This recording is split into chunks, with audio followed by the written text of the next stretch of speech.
गुरु के सुमिरन मात्र से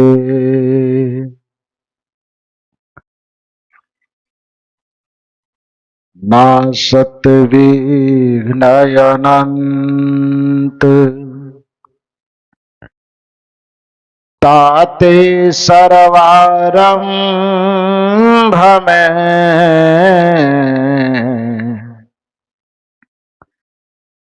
ध्यावत है सब संत। हरिहर आदि का ब्रह्म है, जगत पूज जो को सदगुरु की पूजा किए सबकी पूजा हो, सबकी पूजा हो।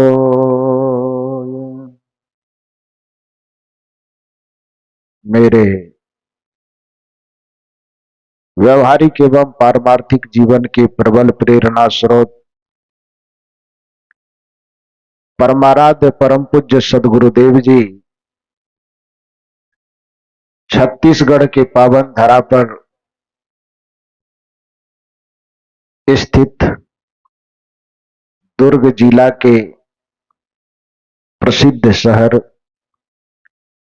भिलाई में अवस्थित सदगुरु कबीर निर्मल ज्ञान मंदिर के तत्वावधान में आयोजित त्रिदिवसीय सत्संग समारोह के तीसरे दिन के प्रथम सत्र में मंच पर विराजमान अपने ज्ञान ध्यान त्याग तप एवं सदाचार के सुगंधि से पूरी मानवता को सुगंधित करने वाले परम वंदनीय संत समाज, इस परिवर्तन परिवर्तक स्थल पर विराजमान अध्यात्म प्रेमी सज्जनों तथा देवियों, इस मंच के माध्यम से दृश्य और श्रव्य दोनों रूप में बड़े अच्छे संदेश हम लोगों तक पहुंचाएगा। समाज शास्त्र यह कहता है कि मनुष्य एक सामाजिक प्राणी है। मनोविज्ञान यह कहता है कि मनुष्य एक संवेदनशील प्राणी है।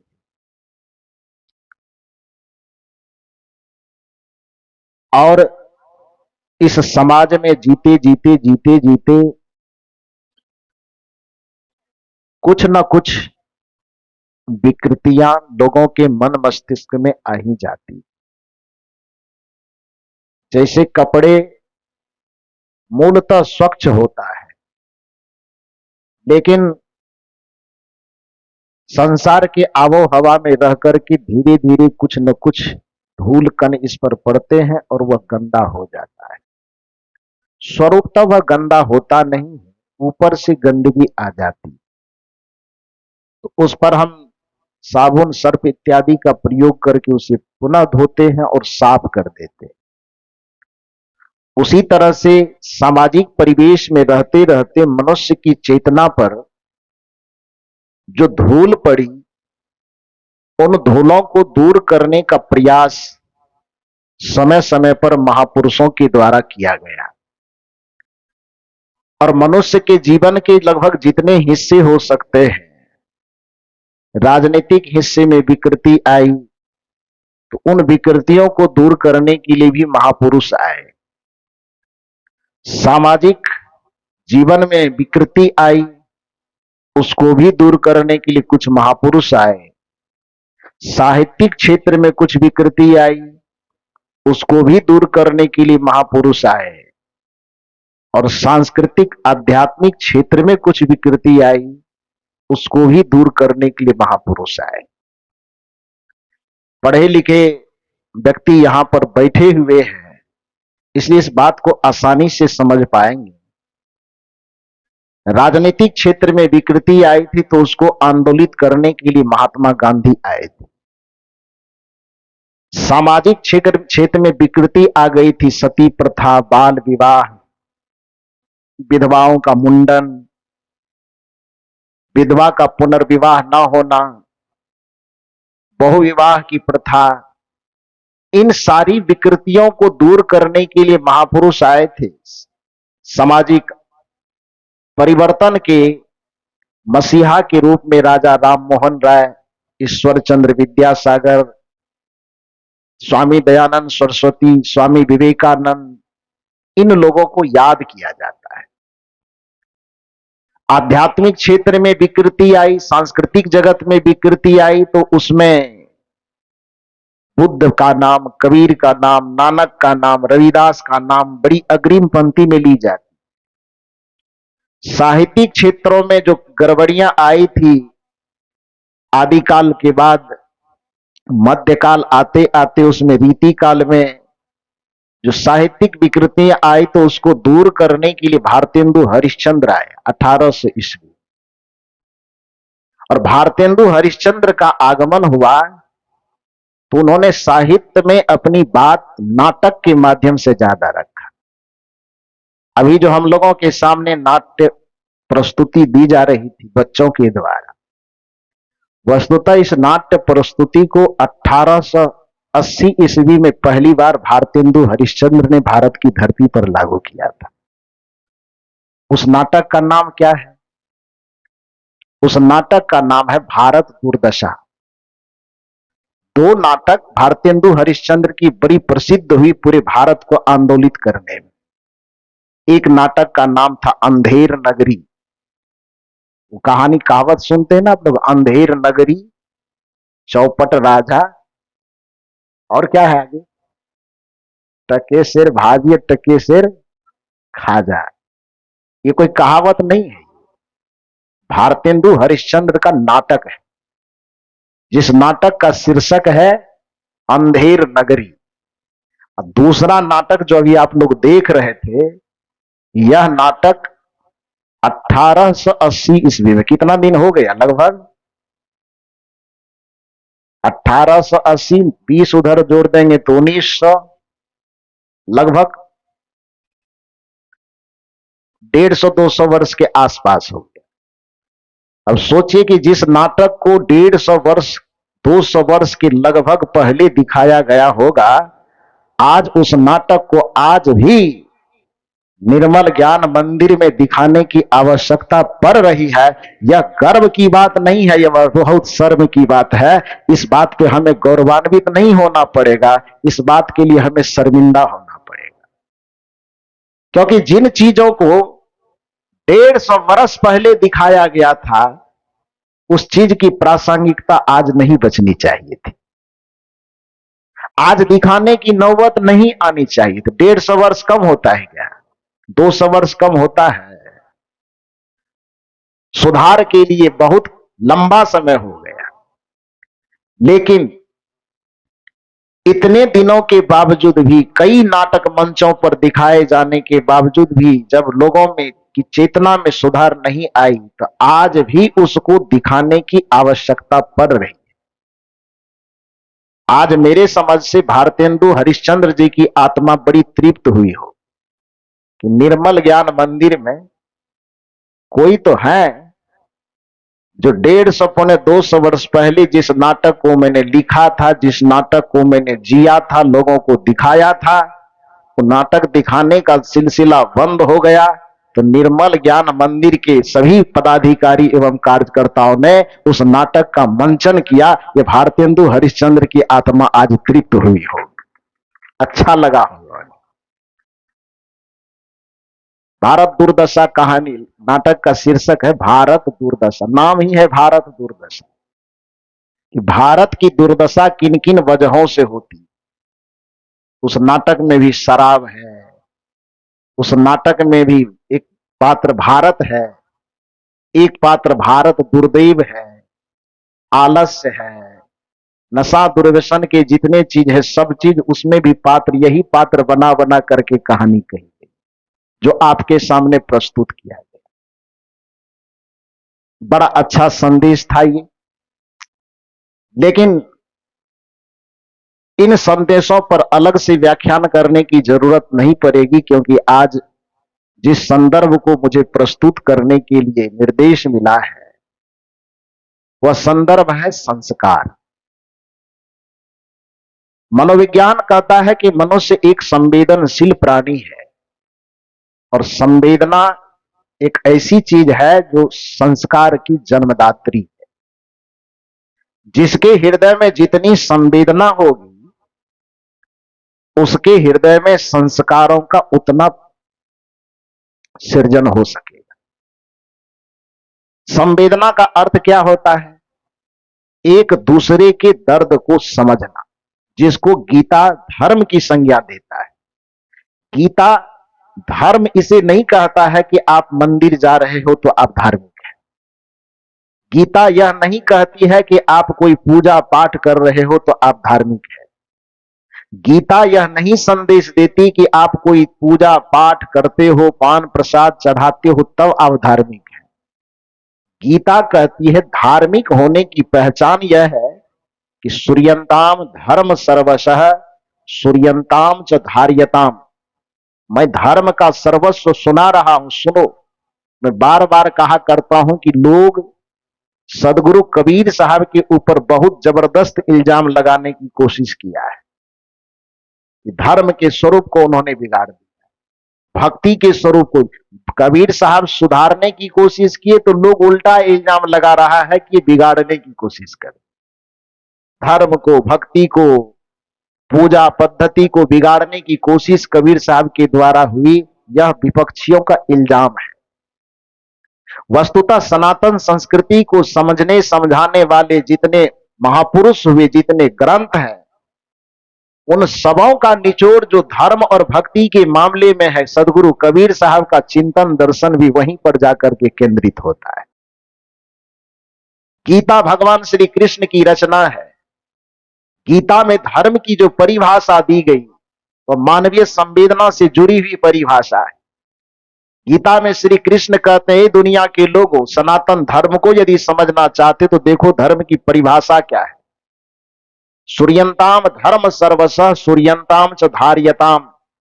मैं धर्म का सर्वस्व सुना रहा हूं। ये कौन कह रहे हैं? श्री कृष्ण कह रहे हैं कि सूर्यंताम धर्म सर्वस्व, धर्म का सर्वस्व, धर्म का सार, धर्म का निचोड़ मैं सुना रहा हूं, उसको बढ़िया से सुनो। सूर्यंताम, केवल सूर्यंताम नहीं, सूर्यंताम च धार्यताम।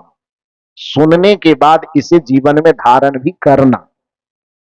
वह धर्म क्या है? आत्मनः प्रतिकूलानि पर ईशांग न समाचरित, ये धर्म सनातन। आत्मनः प्रतिकूलानि, जो आपको अपनी आत्मा को प्रतिकूल लगे। प्रतिकूल माने विपरीत, उल्टा। आत्मनः प्रतिकूलानि, देखिए कितना सटीक थर्मामीटर है ये धर्म को समझने का। धर्म को समझने का थर्मामीटर मंदिर नहीं है कि जो मंदिर गया वो धार्मिक, जो मंदिर नहीं गया वो अधार्मिक। धर्म और अधर्म को समझने का थर्मामीटर वह नहीं है कि किसी ने व्रत किया तो धार्मिक, व्रत नहीं किया तो अधार्मिक। धर्म को समझने का थर्मामीटर यह नहीं है कि कोई तिलक लगाया और कोई कर्मकांड किया तो धार्मिक, नहीं किया तो अधार्मिक। धर्म और अधर्म का विवेचन करते हुए श्री कृष्ण कहते हैं आत्मनः प्रतिकूलान, जो आपकी आत्मा को प्रतिकूल लगे, विपरीत लगे, उल्टा लगे, आम बोलचाल में कहें तो खराब लगे। आत्मनः प्रतिकूलानि, अपने आत्मा को जो विचार, जो व्यवहार, जो कर्म, जो आचरण प्रतिकूल लगे, उल्टा लगे, खराब लगे, पर ऐसांग न समाचरित। पर मन दूसरा, दूसरों के साथ वैसा आचरण तुम न करो, इसी का नाम धर्म है। और जो तुम्हारी आत्मा को नापसंद है, यदि वह दूसरों के साथ करते हो तो इसी का नाम अधर्म है, इसी का नाम पाप है। ये श्री कृष्ण जी कहते हैं, ये गीता की वाणी। आत्मना प्रतिकूलानी पर ऐशांगना समाचरित, ये धर्म सनातन, सनातन धर्म की परिभाषा यही। अब सीधी सी बात है कि जो अपने आत्मा की अनुकूलता और प्रतिकूलता को समझ रहा है, मनोविज्ञान उसी को संवेदनशील व्यक्ति कहता है। जो अपनी आत्मा को समझ रहा है, साथ साथ दूसरों की आत्मा को समझ रहा है, उसी को सच्चे अर्थ में संवेदनशील कहा जाएगा। अब यदि हमको अपनी दुख, अपनी पीड़ा तो पीड़ा समझ में आती है, लेकिन दूसरे की पीड़ा हमें समझ में नहीं आती है, तो सदगुरु कबीर कहे या दुनिया के कोई भी महापुरुष कहे कि भैया तो जहां चले जा और कुछ हो सकते हो, लेकिन धार्मिक और भक्त नहीं हो सकते हो। जब तक तुम्हें दूसरे के हृदय को पढ़ने नहीं आएगा, जब तक तुम्हें दूसरे के हृदय की वेदना को पढ़ने नहीं आएगा, तब तक दुनिया में चाहे तुम कुछ और बन जाओ, लेकिन एक सच्चा मानव नहीं बन सकते हो, एक सच्चा धार्मिक नहीं बन सकते हो। इसलिए निवेदन किया गया है, जिसके दिल में दया का खजाना नहीं, राम का नाम लेने से क्या फायदा। दान का हाथ आगे बढ़ाया नहीं, खाली माला हिलाने से क्या फायदा। दिल में दया नहीं है, दिल में संवेदना नहीं है, जिनके साथ में संसर्ग में आपका जीवन यापन हो रहा है, उसके सुख दुख को अनुभव करने की संवेदना आपके हृदय में नहीं है, फिर आप मनुष्य किस चीज का है।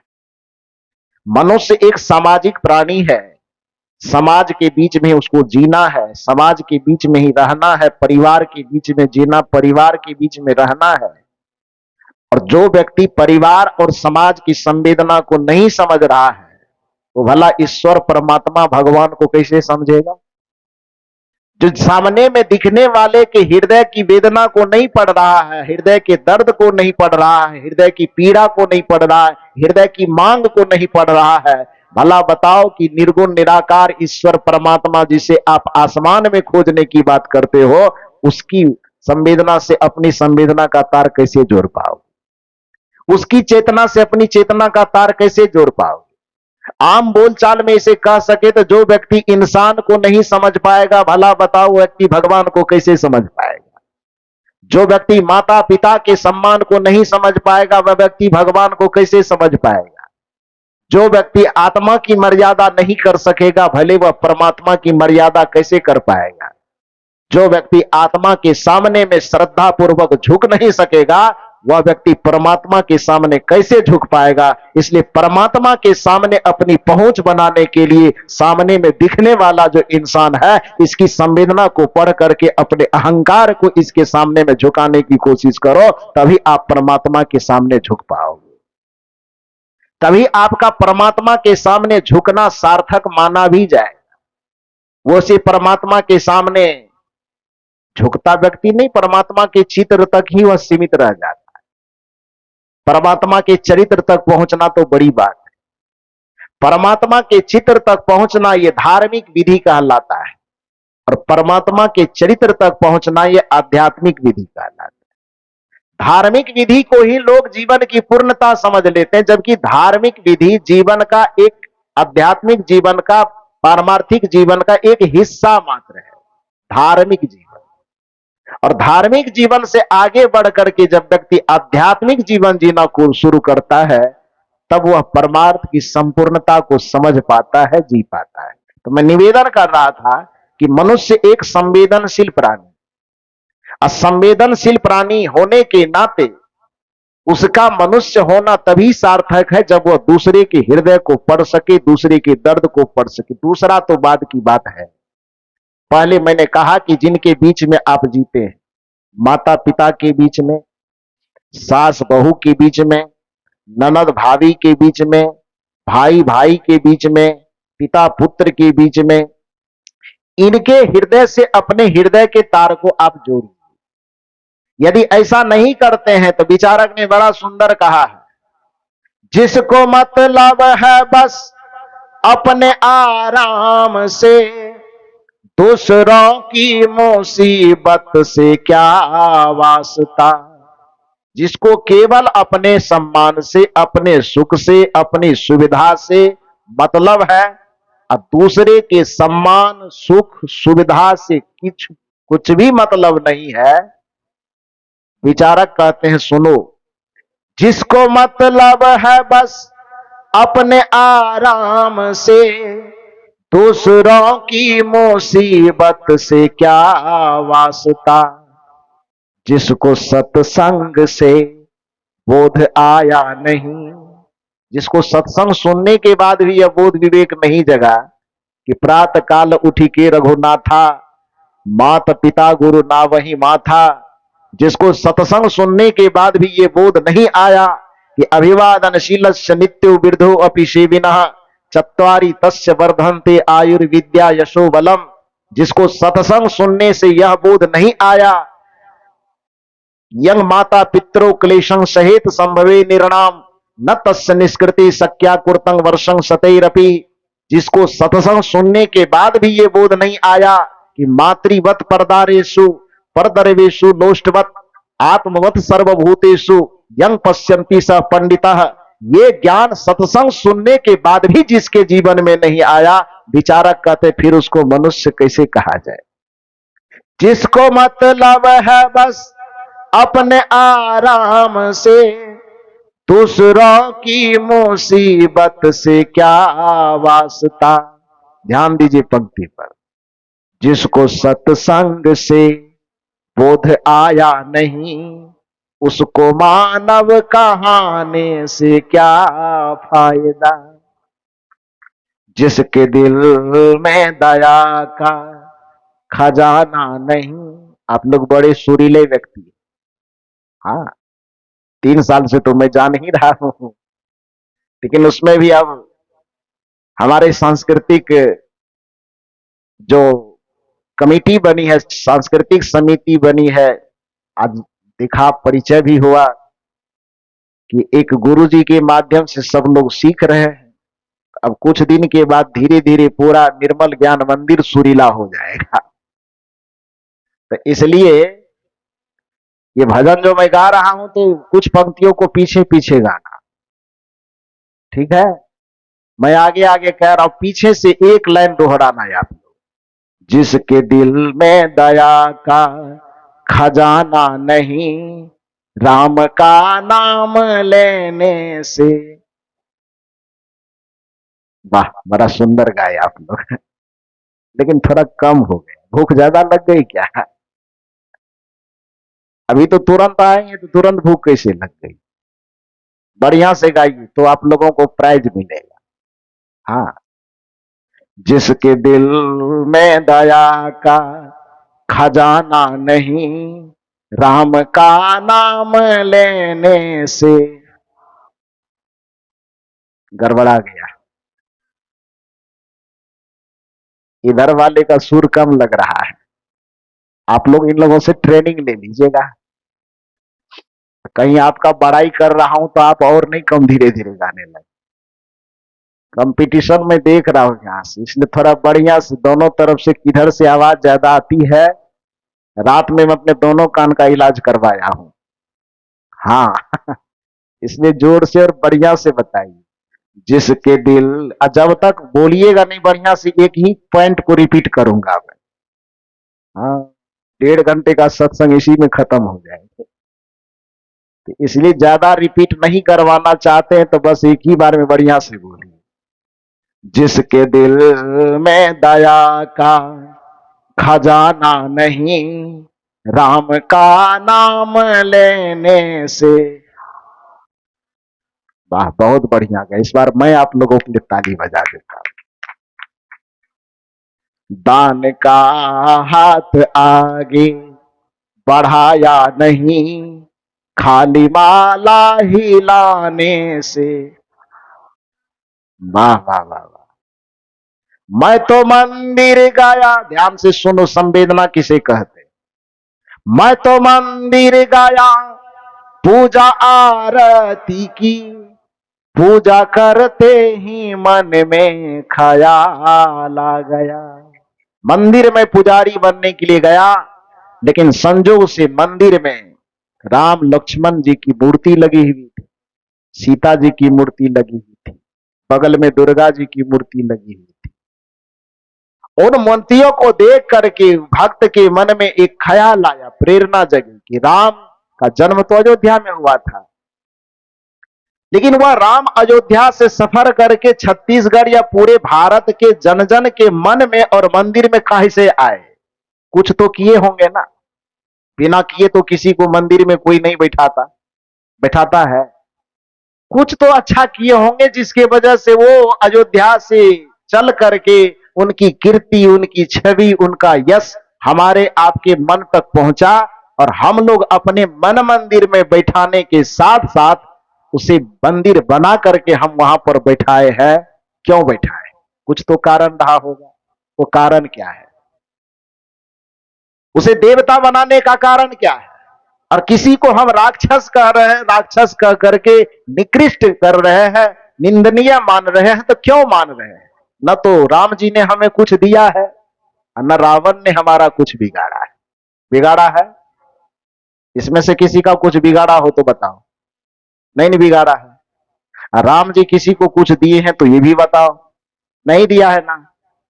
लेकिन राम जी के कुछ न देने के बावजूद भी, रावण के द्वारा कुछ न बिगाड़ने के बावजूद भी हम राम जी का सम्मान हृदय का फूल बिछा करके करते हैं, और रावण का नाम लेने तक से भी जुबान कतराता है, रावण का नाम भी लेना पसंद नहीं करते। कारण क्या है?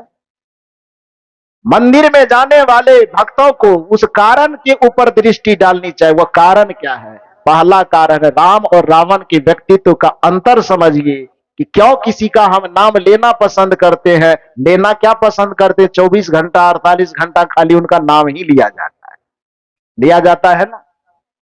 और एक आदमी का नाम लेने पर लगता है कि मुंह में कुल्ला कर लेना चाहिए। लगता है कि नहीं? क्यों? कौन सा आचरण था कि एक को महान बनाया? कौन सा आचरण था कि एक व्यक्ति को नरक की स्थिति में पहुंचा दिया? उसमें रामचरितमानस कहता है कि राम जी के बचपन का संस्कार था, प्रातः काल उठी के रघुनाथा। संस्कार की शुरुआत यही से होती, क्योंकि जीवन की शुरुआत बचपन से ही होती। जहां तक बिहार में मैं जाना हूं, जीवन की शुरुआत बचपन से ही होती। और हमको किसी ने बताया कि छत्तीसगढ़ में बुढ़ापा से शुरू होती। सही जानकारी मिली है कि गलत मिली है? गलत मिली है। यहां भी बचपन से ही शुरुआत होती है, तब तो ठीक है। तो श्री राम जी की शुरुआत, चूंकि सबके जीवन की शुरुआत बचपन से होगी, और संस्कार का सृजन होगा तो कहां से होगा? बचपन से ही होगा। पहला संस्कार क्या दिया गया? प्रातः काल उठी के रघुनाथा, मात पिता गुरु नावहि माथा। जिसकी चर्चा हमारे परम पूज्य श्री हरेंद्र साहब जी कर रहे थे। बहुत सुंदर बात आप लोगों को समझा रहे थे। और ऐसा नहीं है कि आप लोग समझते नहीं, समझते आप लोग भी हैं, लेकिन करते नहीं। मुश्किल बात तो ये है। सुनते हैं, समझते हैं, सब चीज जानते बूझते भी जब करने की बारी आती है तो माता पिता सास ससुर की अवहेलना करके बस डायरेक्ट मंदिर पहुंच जाते। मंदिर पहुंचना कोई बुरी बात नहीं है, लेकिन कोई विद्यार्थी केवल विद्यालय जाए और अपने घर पर विद्यालय में पढ़ाए हुए बात का रिवीजन घर में न करे, तो बताइए कि वह विद्यार्थी पास करेगा कि फेल करेगा? क्या करेगा? फेल करेगा ना।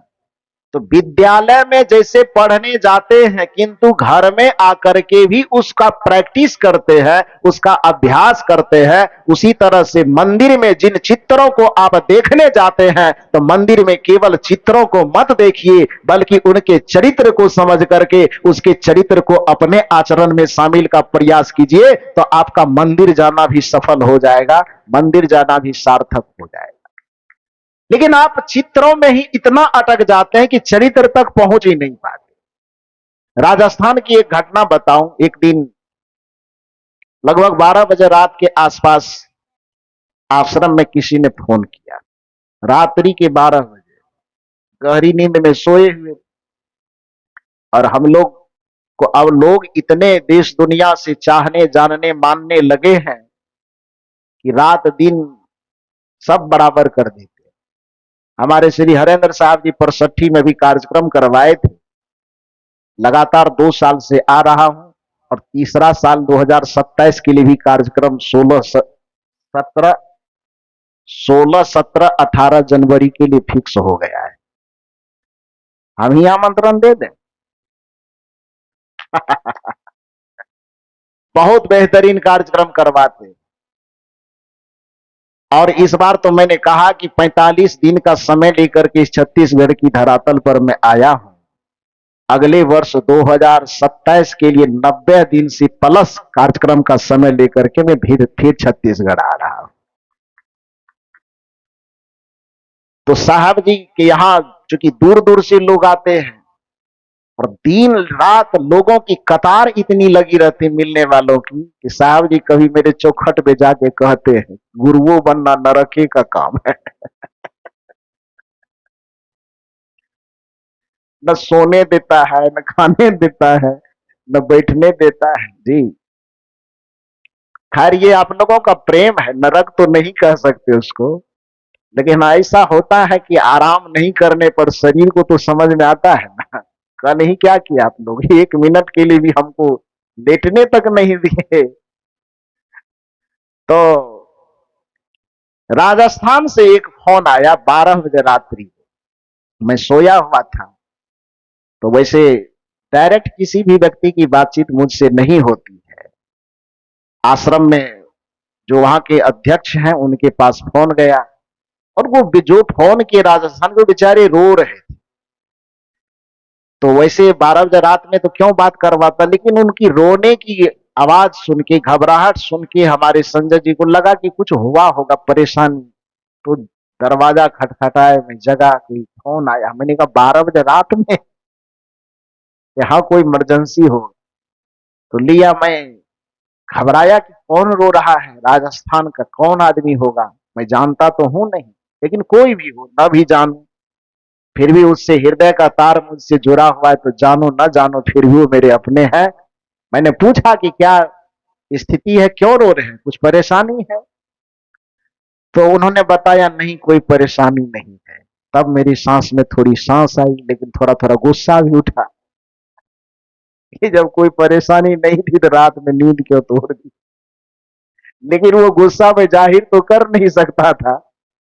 तो मैं पूछा कि कोई परेशानी नहीं है तो आखिर इतने रात में भी रोते रोते आपने क्यों फोन किया। तो उन्होंने कहा, गुरुदेव मैं आपका प्रवचन सुन रहा था और प्रवचन सुनते सुनते मेरे हृदय में इतनी दर्द पैदा हुई, इतना लगा कि मैं कैसे तुरंत उड़ करके चला जाऊं, लेकिन पंख तो है नहीं कि उड़ करके जाऊं। तो फटाक से मैंने मोबाइल लगा दिया। मैंने कहा ये भी झंझटे हैं। तो लगाया। मैंने कहा अच्छा अब लगा ही लिए तो बोल लीजिए, क्या बोलना चाह रहे थे। तो अपनी बात बताई। उन्होंने कहा कि प्रवचन सुन करके ऐसा लगता है कि मतलब आत्मा तृप्त हो जाती है और ऐसा लगता है कि आपसे कितने दिन से जुड़े हुए, कितने दिन से मिले, कहना मुश्किल। इसी छत्तीसगढ़ की धरती पर ही आए। मैं तो कहा करता हूं, व्यक्ति 2 तरीके से जन्म लेता है, एक शरीर से, एक ज्ञान और कर्म से। शरीर से भारत की धरती पर बिहार राज्य के मधेपुरा जिला में मेरा जन्म हुआ है। कर्मभूमि बिहार राज्य के भागलपुर की धरती को मैं बनाया हूं। लेकिन छत्तीसगढ़ के धरातल पर मेरी सत्संग कार्यक्रम का बीजारोपण यदि जन्म को माना जाए तो उस जन्म का आधार मेरा ये निर्मल ज्ञान मंदिर बना।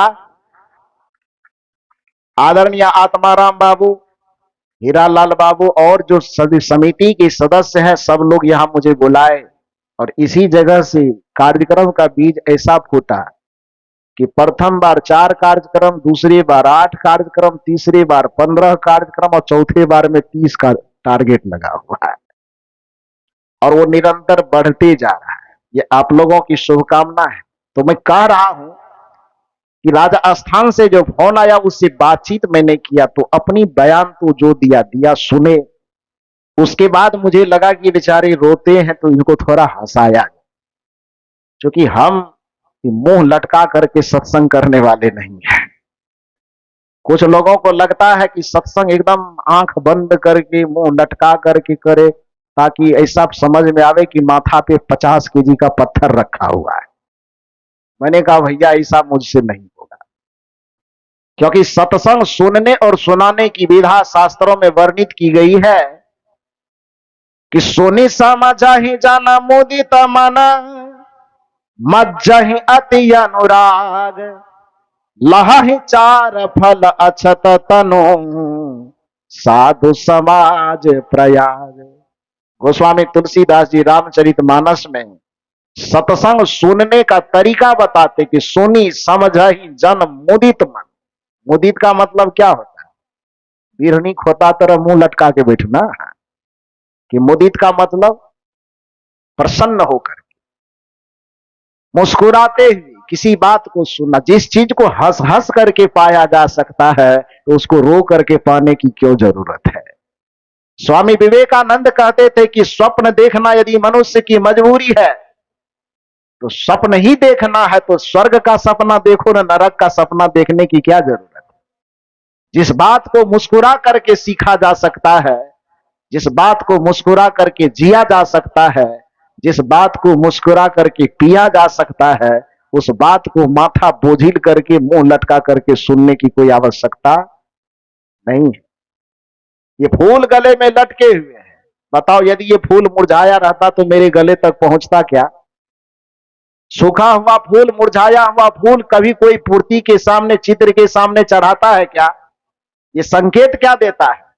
यदि फूलों को महात्माओं के गले तक पहुंचना है, इन फूलों को भगवान के चरणों तक पहुंचना है, तो इस फूलों को मुरझाना नहीं पड़ेगा बल्कि इस फूलों को मुस्कुराना पड़ेगा, तभी ये भगवान के चरण में पहुंचेंगे। उसी तरह से जो चेहरा, जो हृदय, जो मन हमेशा मुस्कुराते रहेगा वही परमात्मा के शरणागत हो सकता है, वही भगवान को समर्पित हो सकता है। तो इसलिए चेहरे को उदास करके, माथा को बोझिल करके सत्संग सुनो। कुछ लोगों ने कहा सत्संग में हंसना नहीं चाहिए। मैंने कहा लोग सत्संग में नहीं हंसेगा तो कहां हंसेगा? शराब के अड्डा पे जाकर के।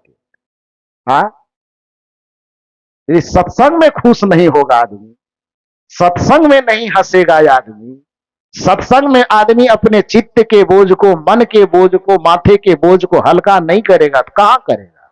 शराब के अड्डा पे कि सिनेमा घर में जाकर? उस सिनेमा घर में जाने वाले लोग होते तो फिर यहां सत्संग में क्यों आते?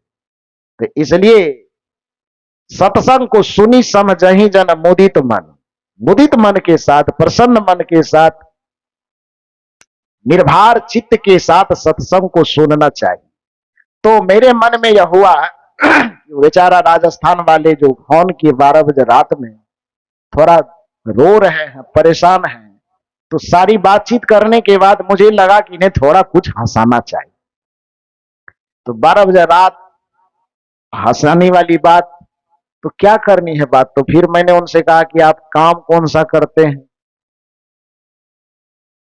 अब हम तो नहला मारना चाह रहे थे, उन्होंने डायरेक्ट दहला मार दिया। हाँ, मैं सोचा था कि मैं हंसाऊंगा, मैं क्या हंसाऊंगा, उसने हंसाना शुरू किया। मैंने कहा कि क्या काम करते हैं आप? उन्होंने कहा साहब जी मैं भगवान बनाता हूं।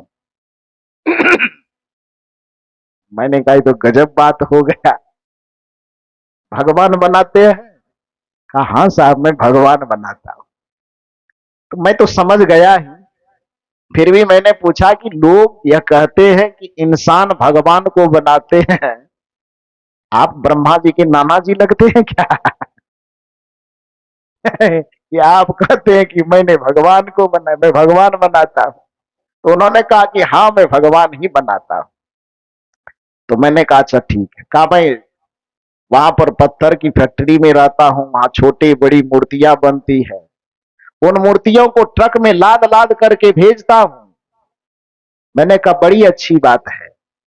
उन्होंने कहा साहब आपके प्रवचन को सुन करके जो एक बात समझ में आई मैं आपसे कहना चाहता। मैंने कहा कह दीजिए। फिर पता नहीं दूसरे दिन 12 बजे रात में फोन नहीं कीजिएगा।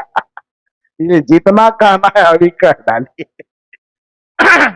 तो उन्होंने कहा कि मैं कहना यह चाहता हूं कि आपके प्रवचन को सुन करके जो मैं सीखा हूं उसके आधार पे मैं ये समझ पाया हूं कि एक पत्थर को खदान से निकाल करके मूर्ति की आकृति देता हूं, राम कृष्ण दुर्गा काली इत्यादि मूर्ति बनाता हूं, भगवान की प्रतिमा करता हूं।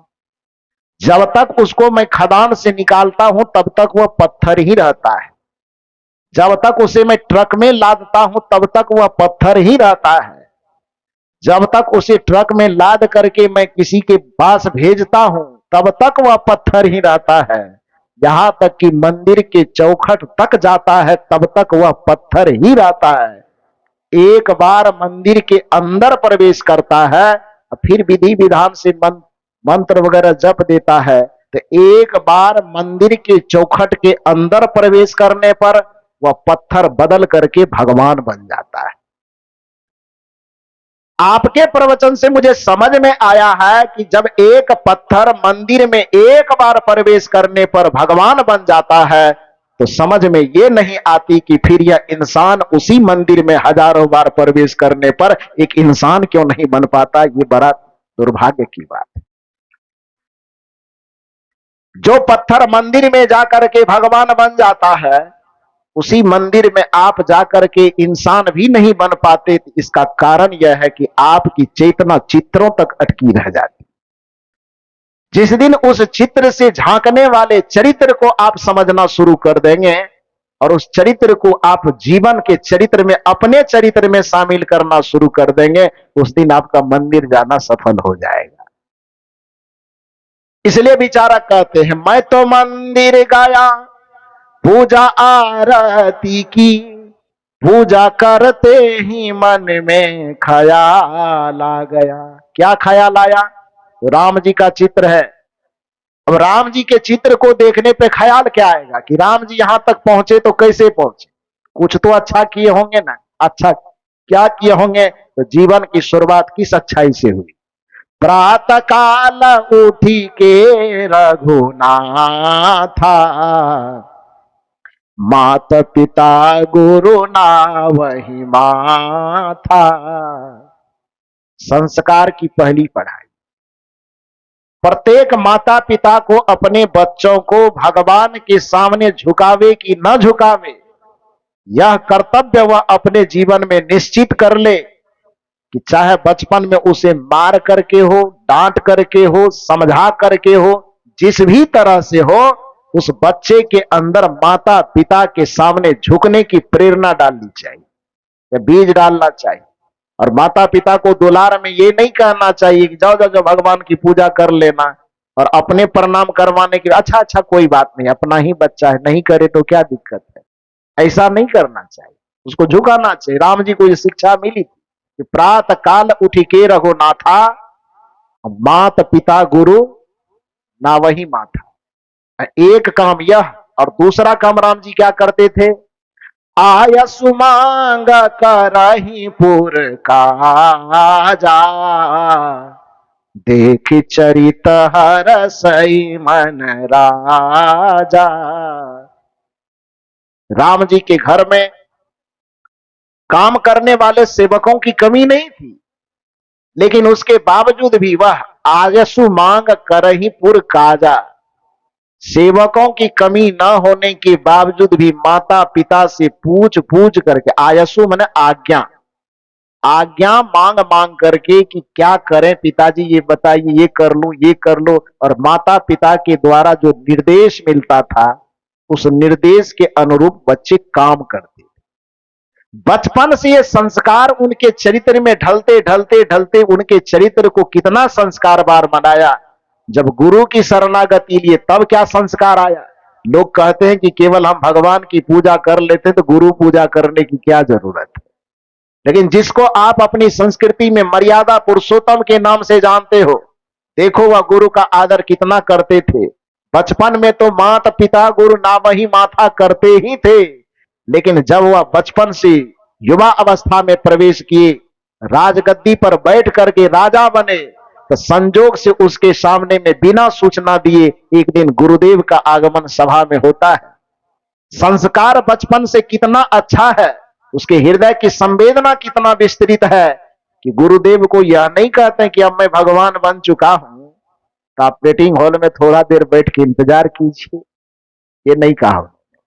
तब क्या किया, एक बार वशिष्ठ मुनि आए, जहां राम सुख धाम सुहाए, अति आदर रघुनायक किन्हा, चरण पखार चरणोदक लिन्हा। ये गुरु का महत्व है। संस्कार था बचपन से, इसीलिए वह ऊंचे पद पर पहुंच जाने के बावजूद भी वह संस्कार उसके अंदर अहंकार नहीं आने दिया, क्योंकि संस्कार एक प्रकाश है और अहंकार एक अंधकार है।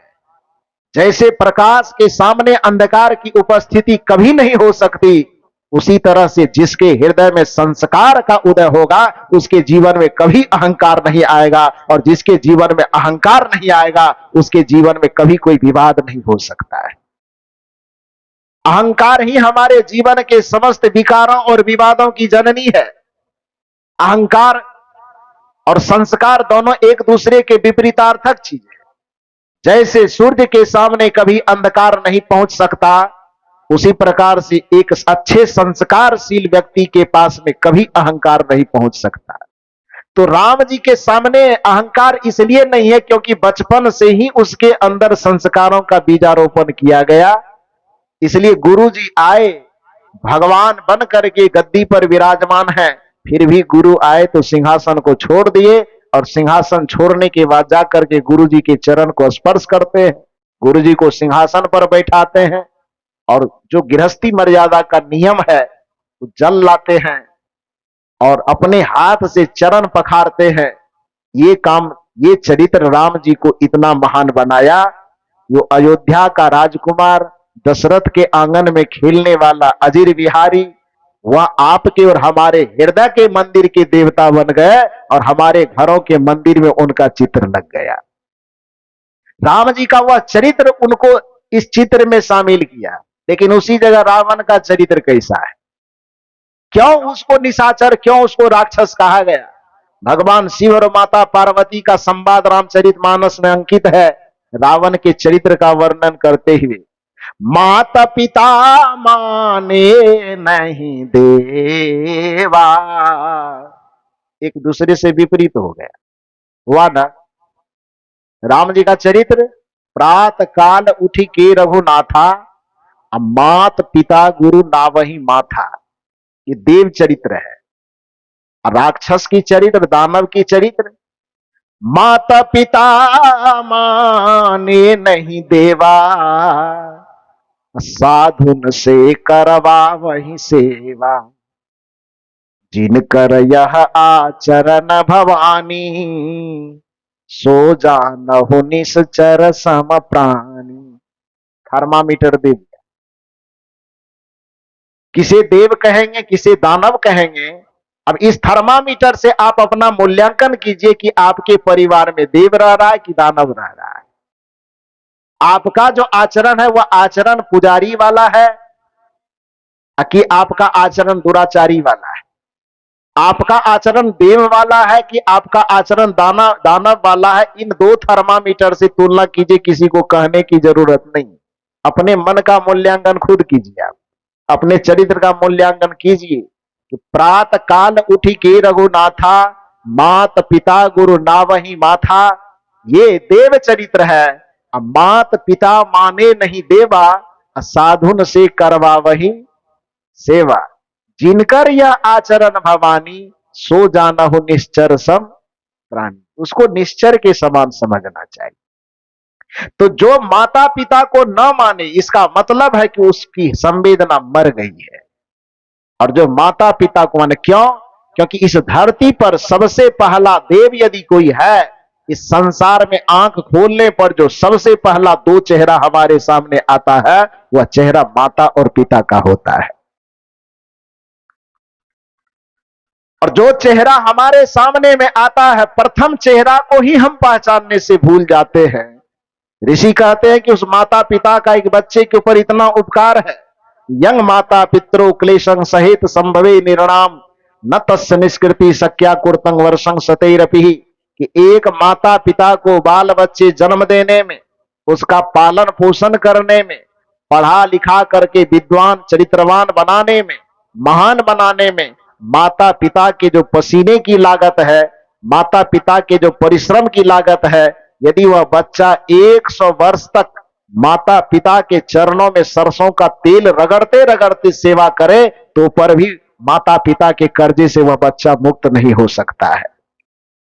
इसी को हजरत ईसा मसीह ने 2 कदम और आगे ले जाते हुए कहा कि तेल लगाना तो थोड़ा सस्ता बात हो, यदि कोई व्यक्ति अपने माता पिता के कर्ज से मुक्त होने के ख्याल से अपने शरीर के चमड़े को छील करके और माता पिता की पैर की जूती बनावे और उसको भिलाई के रोड पर टहलावे तो पर भी माता पिता के कर्जे से कोई बच्चा मुक्त नहीं हो सकता है। इतना उपकार है। इसलिए निवेदन है इस मंच का, मां बाप से बढ़कर जग में कोई दूजा नहीं खजाना, जिसने तुझे जन्म दिया रे दिल उसका नहीं दुखाना। माता पिता से बढ़ करके बड़ा भगवान जो सगुण भगवान जिसे कहते हैं वो कोई नहीं है। यह दुनिया के जितने भी आदर्श पुरुष हुए हैं सबने इस चीज को सिद्ध किया है, प्रमाणित किया है। तो कहने का यह अभिप्राय है कि मनुष्य एक संवेदनशील प्राणी है और उस संवेदना की परख इसी बात से होती है, जो चीज आप अपने आत्मा के लिए चाह रहे हैं वह दूसरे के साथ आप कर रहे हैं। यदि यह कर रहे हैं तब तो फिर आप धार्मिक की श्रेणी में आएंगे। यदि अपने आत्मा के अनुसार दूसरे के साथ आप व्यवहार नहीं कर रहे हैं, जो आपके आत्मा की मांग है, जो आपके आत्मा की चाह है, उस चाह की पूर्ति आप दूसरे के साथ नहीं कर पा रहे हैं, तो आप समझ लीजिए कि आप मंदिर जाइए, कि मस्जिद जाइए, कि तीर्थ कीजिए, कि व्रत कीजिए, कि पूजा कीजिए, कि पाठ कीजिए, उस सब बेकार की श्रेणी में आ जाए। जो गीता यह कहती कि आत्मना प्रतिकूलानी पर ऐसांग न समाचरित ये धर्म सनातना, सदगुरु कबीर का दर्शन वहीं आकर के खड़ा होता है। कबीर जेते आत्मा तेते शालीग्राम। अब आत्मा की बात गीता भी कह रही है और आत्मा की बात सदगुरु कबीर का दर्शन भी कह रहा है। कह रहे हैं ना, अपनी आत्मा के अनुसार दूसरे के सुख दुख का अनुभव करना ये गीता के दर्शन के अनुसार धर्म है। और सदगुरु कबीर के अनुसार कबीर जेते आत्मा तेते शालीग्राम। अब बोलन हारा पूजिए पाहन से का क्याम, ये सदगुरु कबीर साहब के धर्म का दर्शन है। और दोनों दर्शन एक लग रहा है कि अलग अलग लग रहा है? आपको अलग अलग लग रहा है। इधर वाले लोग बोल रहे अलग अलग लग रहा है। एक है ना, आत्मना प्रतिकूलानी पर ऐसांगना समाचरित। आत्मा के प्रतिकूल व्यवहार दूसरों के साथ न करो। और कबीर साहब कह रहे हैं कबीर जेते आत्मा तेते शालीग्राम। वही भगवान है, वही परमात्मा है। इसलिए निज प्रभु मैं देखो जगत तो कहिसन करो विरोध, गोस्वामी जी कहते हैं।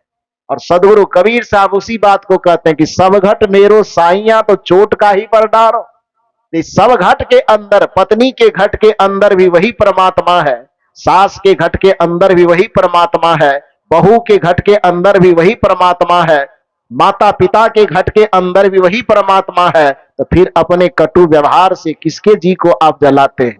फिर अपने दुर्व्यवहार से किसकी आत्मा को रुला रहे हैं? और यदि किसी के आत्मा को आप रुला रहे हैं तो आप परमात्मा को रुलाने से बच रहे हैं क्या? नहीं बच रहे हैं ना। तो इसलिए नियम यह कहता है कि जो व्यक्ति परमात्मा की भक्ति की राह में आगे बढ़ चुका है उस व्यक्ति का सबसे पहला कर्तव्य है कि सामने में जो भी आत्मा दिखाई दे, किसी रूप में, बेटा के रूप में, बेटी के रूप में, पत्नी के रूप में, पति के रूप में, भाई के रूप में, मित्र के रूप में, अपने रूप में, पराये रूप में, किसी भी रूप में आत्मा दिखे, तो परमात्मा के भक्तों का सबसे पहला कर्तव्य है कि अपने मन, वचन और कर्म से किसी भी आत्मा के अंदर दर्द ना पैदा करें, बल्कि अपने मन, वचन और कर्म से किसी भी आत्मा में मुस्कुराहट पैदा करें, किसी भी आत्मा में प्रसन्नता पैदा करें। यही परमात्मा की भक्ति है। कबीर जेते आत्मा तेते शालीग्राम, बोलन हारा पूजिए पाहन से क्या काम। मैंने निवेदन आपसे किया कि मनुष्य एक संवेदनशील प्राणी है और साथ साथ मनुष्य एक सामाजिक प्राणी। सामाजिक प्राणी होने के नाते वो अपने पीढ़ी दर पीढ़ी किसी से सुविधा हम लेते हैं, तो हमारा भी कर्तव्य किसी को सुविधा देना है। यही तो नियम है। आज हम किसी की सेवा करेंगे तो कल हमारी भी कोई सेवा करेगा। आज हम किसी को सम्मान देंगे तो कल हमें भी कोई सम्मान देगा। आज हम किसी के का सत्कार करेंगे, आदर करेंगे, तो कल हमारा भी कोई सत्कार और आदर करेगा, क्योंकि यह प्रकृति वही देती है जो आप इस प्रकृति में देते हो। अन्यथा ऐसा उम्मीद कभी मत करना कि हम सेवा के बदले में क्रूरता बोएंगे और हमको बदले में सेवा मिलेगी। हम अपमान का बीज बोएंगे और हमको सम्मान मिलेगा। हम नफरत का बीज बोते चले जाएंगे, कोई देखने वाला है नहीं, और हमको सम्मान मिलेगा, ये कभी नहीं हो सकता। नीति यह कहती है, कौन कहता है कि जालिम उम्र भर रोता नहीं, नेक कर्मों का कहो क्या, नेक फल होता नहीं। कौन कहता है कि जालिम, इसी में कड़ी आती, बोया जिसने फसल भांग की, धान वो कैसे काटेंगे। जिसने भांग का बीज बोया है उसको इस संसार में धान काटने का अधिकार है क्या? जिसने बबूल का बीज लगाया है उसको आम का फल चखने का अधिकार है क्या? बोया जिसने फसल भांग की, धान वो कैसे काटेंगे। काटेगा जिसने जो बोया, काटेगा जिसने जो बोया, विधि का विधान यही। कौन कहता है कि जालिम उम्र भर रोता नहीं, नेक कर्मों का कहो क्या, नेक फल होता नहीं। कौन कहता है कि जालिम, बोया जिसने फसल भांग की, सवाल है धान वो कैसे काटेंगे। इसी को सदगुरु कबीर साहब ने अपनी भाषा में कहा कि करे बुराई सुख चाहे, कैसे पावे कोई, रोपे पेड़ बबूल का, आम कहां से।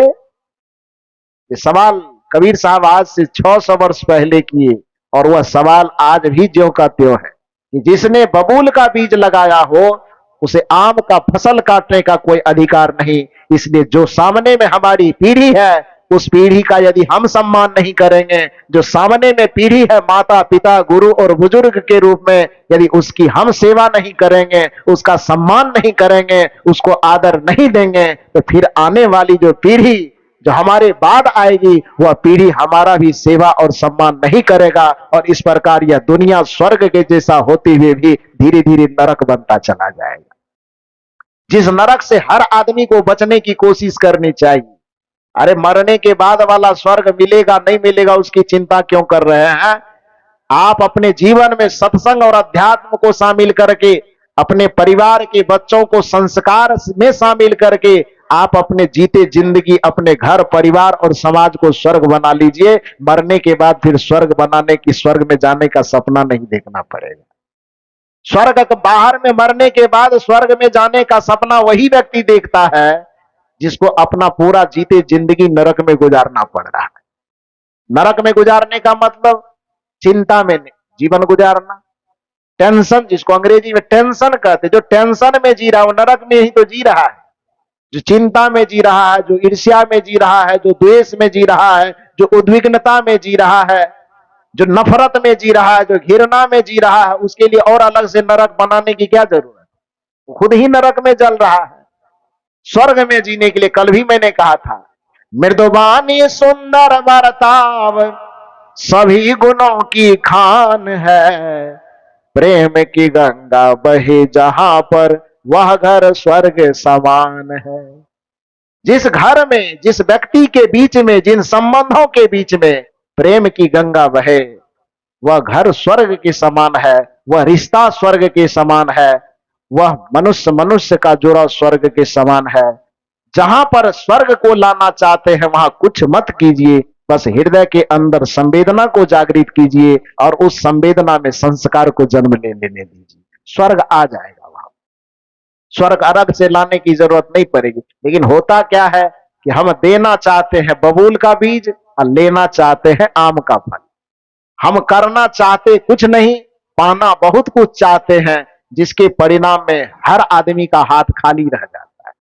आज आदमी सामाजिक प्राणी कहलाने के बावजूद भी वह भीड़ में के रूप में इकट्ठा तो हो जाता है, लेकिन वह समाज नहीं बन पाता। क्योंकि पढ़े लिखे व्यक्ति आप बैठे हैं, आपको समझ में जरूर यह बात आएगी कि केवल आज परिभाषा रह गई कि मनुष्य एक सामाजिक प्राणी है, लेकिन आज मनुष्य समाज के रूप में परिणत हो रहा है क्या? नहीं हो रहा है। क्योंकि समाज किसे कहते हैं? सामाजिक शास्त्र यह कहता है कि जिस व्यक्ति की संवेदना, सुख दुख भाव अपनापन एक दूसरे से जुड़ा हुआ हो, उसको समाज कहा जाता है। लेकिन आज लोगों की नजर में लगता है कि भीड़ को ही समाज कहा जाता है। तो भीड़ को यदि समाज कहा जाएगा तो एक बात बताइए, कहीं दुर्गा पूजा का मेला लगा है, काली जी का मेला लगा है और उसमें लाखों लोग जुट गए हैं, तो उसको समाज कहेगा क्या? लोग रेलवे स्टेशन पर आप जाइए, एक एक स्टेशन पर आपको 4-4, 5-5 हजार लोगों की भीड़ मिलेगी, उसको समाज कहेंगे क्या? क्यों नहीं कहेंगे? लोगों का समूह तो है वहां। तो लोगों का समूह यदि इकट्ठा है फिर भी उसको हम समाज कह सकते हैं नहीं। केवल भीड़ पर यह निर्भर नहीं करता है, बल्कि उस भीड़ में एक दूसरे के सुख दुख, अच्छे बुरे, सुख संवेदना एक दूसरे से जिसके हृदय का जुड़ा हुआ हो, तो ऐसे संवेदना का तार जिस समूह का जुड़ा हुआ हो, वो समूह जब एक जगह पर इकट्ठा होता है तब उसको क्या कहा जाता है? समाज कहा जाता है। आज आप बताइए, समाज की परिभाषा तो दूर की बात है, एक छत के, एक घर के नीचे रहने पर भी परिवार के सभी सदस्य एक छत के नीचे हैं, एक छत भी कहना बेकार है। खास करके पति और पत्नी एक बेड शीट पर रहने के बावजूद भी आज जो उनकी जो दिल की दूरियां दिखाई देती है, वो दिल्ली और भिलाई से कम है क्या? है? किसी जमाने में बना होगा फिल्म का एक बड़ा सुंदर गाना, जो हमारे कलाकार बंधु सब बैठे हुए हैं, वो लोग अच्छे तरीका से गाएंगे, हम टूटी फूटी भाषा में गा देते, गावे। बड़ा सुंदर गजल है जो आप लोग सुने हो, जिंदगी की राहों में रंजो गम के मेले हैं। सुने कि नहीं? ये भी सत्संग ही है। मत कहिए कि गजल क्यों गाने लगे, कहिएगा हम तो भी गाएंगे। जिंदगी की राहों में रंजो गम के मेले है। क्यों है रंजो गम के मेले? क्योंकि आज आदमी के पास समृद्धि के नाम पर केवल कपड़ा चमका है। आज आदमी के पास समृद्धि के नाम पर केवल मकान बड़ा बना है। आदमी के पास समृद्धि के नाम पर खाने की थाली बहुत सज गई है, 4-5 वैरायटी से, 4-5 सब्जियां हो गई, पतले पतले चावल हो गए, अरहर की दाल हो गई, कचौड़ी पकौड़ी हो गई, और हम जब आते हैं तो एक्स्ट्रा में आलू का गुंडा भी मिल जाता है। यहां वाले लोगों ने नहीं खिलाया है। हाँ, अगले साल से सत्संग में नहीं आऊंगा, आत्माराम बाबू, ठीक है, खिलाएंगे। अच्छा अच्छा, तब तो आना पड़ेगा। परसठी वाले हमको खूब आलू का गुंडा खिलाते हैं। जब पहली बार मुझे कहा कि साहब आलू का गुंडा खिला, तो मैंने कहा भैया फिल्म में गुंडा होता है, ये कौन गुंडा थाली में दोगे खाने के लिए? और एक बार जब गुंडा की बात किया तो इतने लोग बना के साहब कहे कि अब आप घर घर में गुंडा बनवा दीजिएगा। हम कहे अच्छा कोई बात नहीं। कहने का ये अभिप्राय है कि आदमी से आदमी पास होकर के भी, करीब होकर के भी उसके दिलों की संवेदना कम क्यों हो गई। जिंदगी की राहों में रंजो गम के मेले हैं। रंज, रंज माने परेशानी, और गम माने दुख। रंज और गम का मेला आपके जीवन में क्यों आ गया मालूम है? इसका समाधान एक और दूसरी फिल्मी गाना से की। जिंदगी प्यार का गीत है। आगे जानते हैं आप लोग? जानते हैं कि नहीं? हाँ, तब आत्माराम बाबू को पता है। बताइए। जिंदगी प्यार का गीत है, इसे हर दिल को गाना पड़ेगा। और यदि आपने ऐसा नहीं किया, अपने जिंदगी को गाना बना करके नहीं जिया, अपने जीवन को प्रेम का गीत नहीं बनाया, संवेदना का गीत नहीं बनाया, तब आपका जीवन क्या बनेगा? जिंदगी गम का सागर भी है, तैर के पार जाना पड़ेगा। आज आदमी रिश्तों को जोड़ता है इस उम्मीद के साथ, जब रिश्ता जुड़ता है ना नया नया, पति पत्नी का हो या कोई भी रिश्ता जीवन में नया नया आता है, तो इतनी खुशी होती है कि लोग आवेश में आके गठबंधन जोड़ता है। छोड़ेंगे न हम तेरा साथ हो साथी, मरते दम तक। एक जन्म का वादा नहीं करता है, एक जन्म नहीं 7 जन्म तक। इतना पर भी ब्रेक मार दो यार। एक के जन्म नहीं निभाया जा रहा, 7 जन्म का कमिटमेंट कर रहा है। छोड़ेंगे न हम तेरा साथ हो साथी, मरते दम तक।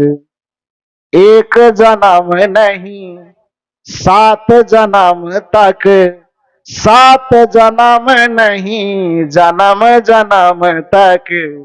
छोड़ेंगे न हम तेरा साथ हो साथी, मरते दम तक। ये वादा आज हकीकत है क्या? आज का हकीकत क्या है? आज का हकीकत क्या है? मन्ना डे को लाई उठा के। कसम वादे प्यार वफा सब, हकीकत यही है आज। सब सोच रहा है कि कौन कौन गाना गा रहे हैं। गाना नहीं गा रहे, जीवन की सच्चाई बता रहे हैं। यही सच है ना? कसम वादे प्यार वफा सब, बातें हैं बातों का क्या। आज के रिश्तों का सच यही है, कोई किसी का नहीं ये झूठे, कोई किसी का नहीं ये झूठे, नाते हैं नातों का क्या। कसम वादे प्यार वफा सब, बातें हैं बातों का क्या। आज ये कसमें वादे प्यार वफा अपनापन रिश्ता नाता सब केवल बात का गुलदस्ता बन गया है। सच्चाई इसमें कुछ है नहीं। ऐसा लग रहा है कि नहीं, क्यों? क्योंकि आज मनुष्य के पास बाहरी समृद्धि तो खूब घटी, लेकिन हृदय की संवेदना उसकी गायब हो गई, हृदय का संस्कार उसका गायब होता चला जा रहा है। बाहरी समृद्धि आपको संपन्न तो दिखाता है, लेकिन आप सुकून से वंचित हो जाते हैं। जब बाहर की भौतिक समृद्धि भी आपके पास हो और अंदर हृदय आपका संस्कार से भरा हुआ हो, संवेदना से भरा हुआ हो, तब आपके जीवन में आनंद की पूर्णता का उद्घाटन होता है। आज यह न होने के कारण ही आप अच्छे पद पर हैं, अच्छे कपड़े पहन रहे हैं, अच्छा भोजन कर रहे हैं, अच्छे पलंग पर सो रहे हैं, ऊपर में एसी लगा हुआ है, फिर भी माथे से पसीना छूट रहा है। क्यों? जिंदगी की राहों में रंजो गम के मेले हैं। परिणाम क्या है? भीड़ है कयामत की, भीड़ है कयामत की, भीड़ है कयामत की, और हम, सच है कि झूठ है? हाँ, बिल्कुल सच है। जिसको दो माना जाता था अब डर से वो नीला ड्राम को देखता है तो कप कपाने लगता है। जिंदगी की राहों में रंजो गम के मेले हैं, भीड़ है कयामत की और हम अकेले हैं। जिंदगी की राहों में रंजो गम के मेले हैं। यह स्थिति आई क्यों? संवेदना के मर जाने के कारण। यह स्थिति आज रिश्तों में, घर में, परिवार में आई क्यों? आत्मा को न समझ पाने के कारण, और श्री कृष्ण ने जो गीता में धर्म बताया है उस धर्म को न मानने के कारण, कबीर ने जो आत्मा को ही परमात्मा मानने की बात कही है, ये न मानने के कारण केवल बाहरों में हम अटके रह गए और आत्मा से हम शून्य होते चले गए, आत्मा से विमुख होते चले गए, जिसके कारण हमारे जीवन का संस्कार भी गिरता चला गया और हमारे हृदय की संवेदना भी खत्म होती चली गई। भीड़ है कयामत की और हम, आगे आप लोग, आलू का कुंडा नहीं खिलाए, पूरा नहीं गाऊंगा, तो इसलिए आधा में गाऊंगा, आधा आप गाओ। भीड़ है कयामत की और हम सब अकेले हैं। आवाज फिर कम हो गई, थोड़ा एक बार और बढ़िया से। भीड़ है कयामत की और हम जिंदगी की राहों में रंजो गम के मेले हैं। उस अकेलेपन को खत्म करने के लिए कभी इस रिश्ते के पास, कभी उस संबंध के पास, कभी उस मित्र के पास, और बहुत जगह पर आदमी को अपने रिश्तों में सुकून नहीं मिलने लगता है तो फिर अलग अलग दोस्त, सहेलियां, सखियां बनाने लगते हैं लोग। किस लिए? सुकून प्राप्त करने। क्योंकि नीति यह कहती है कि घर में दाल, भात, रोटी, सब्जी बनने के बावजूद भी यदि आपका मुंह, आपका जीभ अचार मांग रहा है तो इसका मतलब है कि सब्जी फीका है, तब अचार खोज रहे हैं आप। सब्जी में ही यदि स्वाद हो तो अचार की जरूरत क्या पड़ेगी? मुंशी प्रेमचंद इसी बात को कहा करते थे, एक आदमी का पालतू कुत्ता यदि 10 लोगों के दरवाजे पर जाता है तो इसका मतलब है उसका मालिक उसको भरपेट खाना नहीं दे रहा है। यदि आदमी जो संबंध सुकून के लिए जोड़ता है, एक ही संबंधों से व्यक्ति के चित्त को विश्रांति मिलने लगे तो फिर दुनिया में दोस्त बनाने की आवश्यकता ही नहीं पड़ेगी, आदमी अपने जीवन में पूर्ण हो जाएगा। लेकिन जिनसे जिनसे हम सुख और शांति की उम्मीद करके संबंधों को जोड़ते हैं और वहां से जब हमारे मन को सुकून नहीं मिलने लगता है तो मन विज्ञान कहता है कि अब यहां से काम नहीं चलेगा, थोड़ा चौराहे पे जाके 10 लोगों से बातचीत करें, मिले जुले, मन को थोड़ा हल्का करें। कहता है कि नहीं कहता है? और इस उम्मीद में गाना देखो क्या कह रहा है, आईने के 100 टुकड़े करके हमने देखे हैं। ये आईना का 100 टुकड़ा क्या किया आपने? अपने मन के सुकून को खोजने के लिए 100 जगह आपने दोस्ती, रिश्ते, मोहब्बत बनाया। ये 100 टुकड़ा कर दिया। आईने के 100 टुकड़े करके हमने देखे हैं, आईने के 100 टुकड़े करके हमने देखे हैं, फिर भी परिणाम क्या निकला? एक में भी तन्हा थे, 100 में भी, फिर बोलिए ना, एक में भी तन्हा थे, 100 में भी, एक में भी तन्हा थे, 100 में भी अकेले हैं। जिंदगी की राहों में रंजो गम के मेले हैं। भीड़ है कयामत की और हम अकेले हैं।